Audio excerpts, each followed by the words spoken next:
Hello, and welcome to another episode of the Lore of Braunhaven. Today we're going to be talking about month number 8. We're continuing our series on the holidays that happen throughout the year. And so we are in month number 8, the month of Agaraon, and the holiday of Mournshadus. And so first we need to talk about who Agaraon is. Agaraon is known as the Warbringer. He is the feeder of tombs, and he is the angry lord. So he is a vengeful god.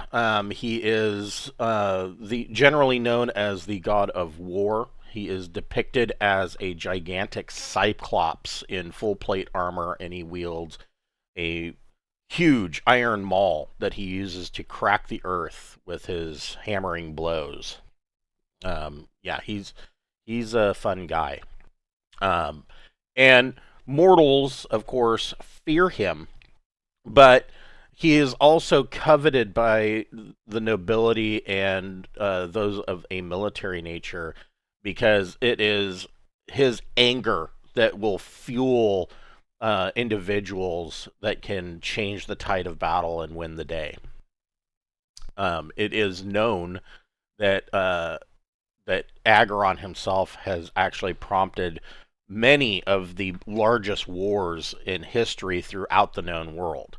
And it is his anger that resides in the hearts of men and moves them to violent deeds as opposed to uh, otherwise considering more reasonable actions. Mournshadus is really his holiday, and it started as a day of remembrance for soldiers that lost their lives in battle. It is considered a very solemn day, and it happens at the end of the month of Agron. it is uh, it is a common practice that tokens carved from wood or bone or antler will be left either in the Chapel of the Known Gods in Glaushine or at wayside shrines and tombs for soldiers who have lost their life. It is not to be confused with Vale's Eve, which happens in month number 10 in Octus. They are not the same. They on the surface they seem similar, but they're not.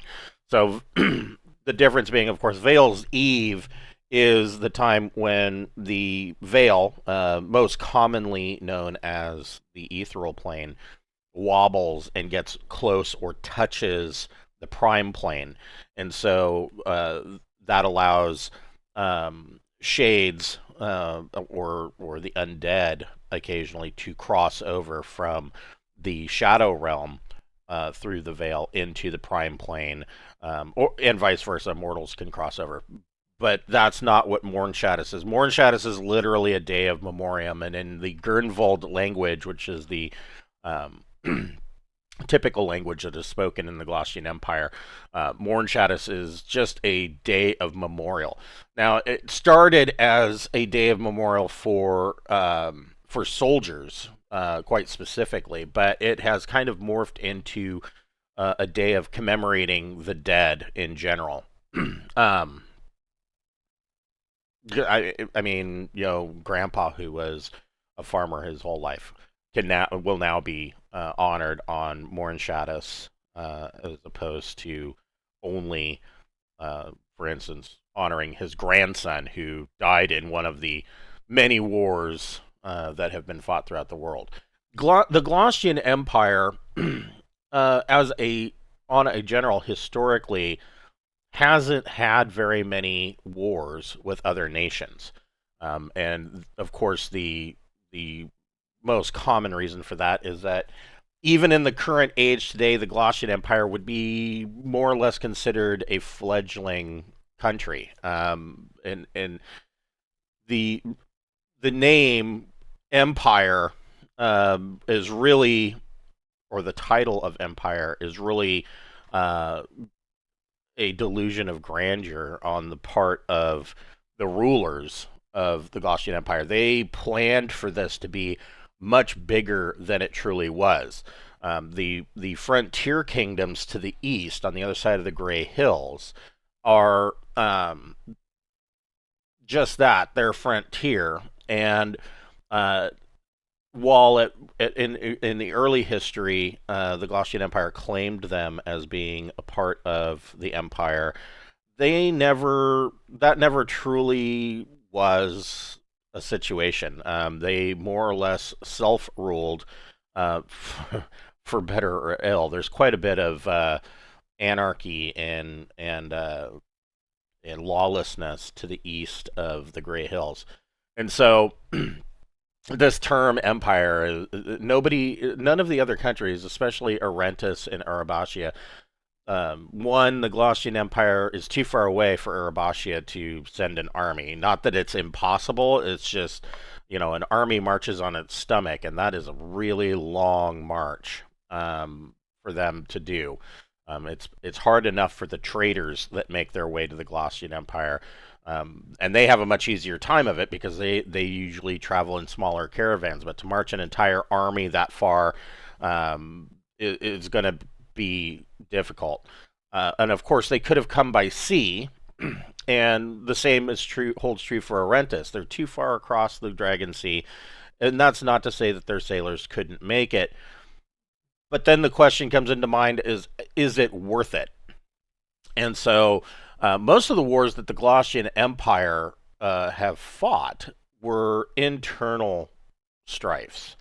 They do have, and they have historically had problems to the northwest,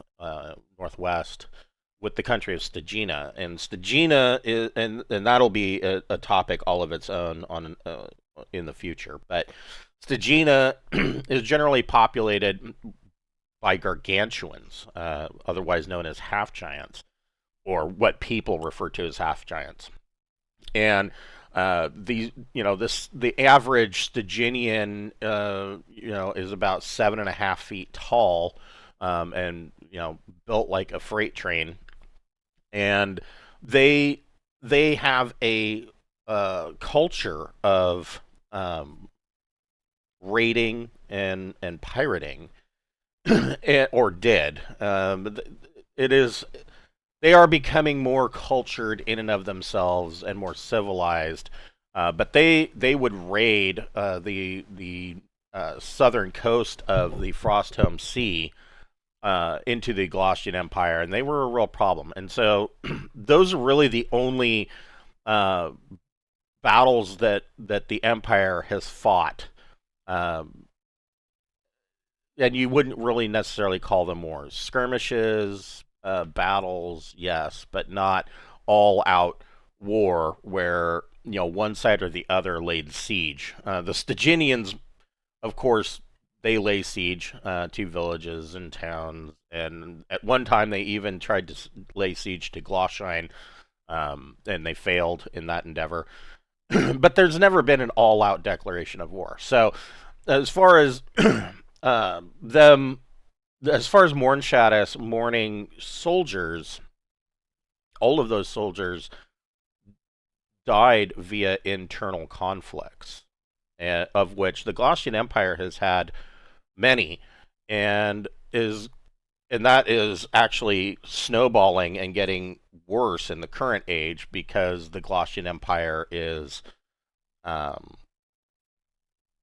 it's not good. Their draconian tax laws cause problems. Soldiers are killed, especially when they travel with the imperial tax collectors, quite frequently, which usually, of course, then brings retribution down from the soldiers onto the town, and the townspeople are killed, and usually in much higher numbers than the veteran military of the Gaulian Empire. And so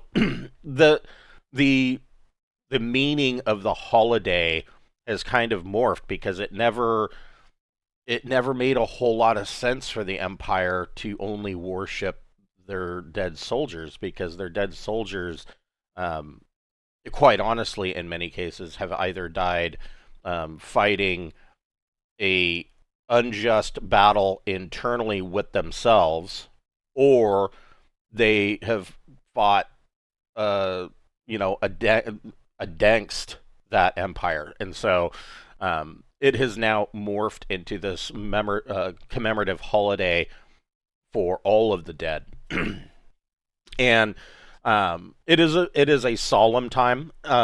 It's not a time where you would see a lot of festivities or open, markets and circuses.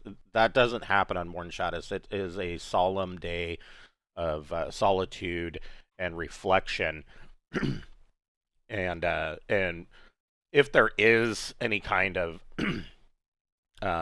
dinner or meal that's served, it's generally going to be done privately, for a family that is perhaps remembering a loved one that has passed, or even solitary.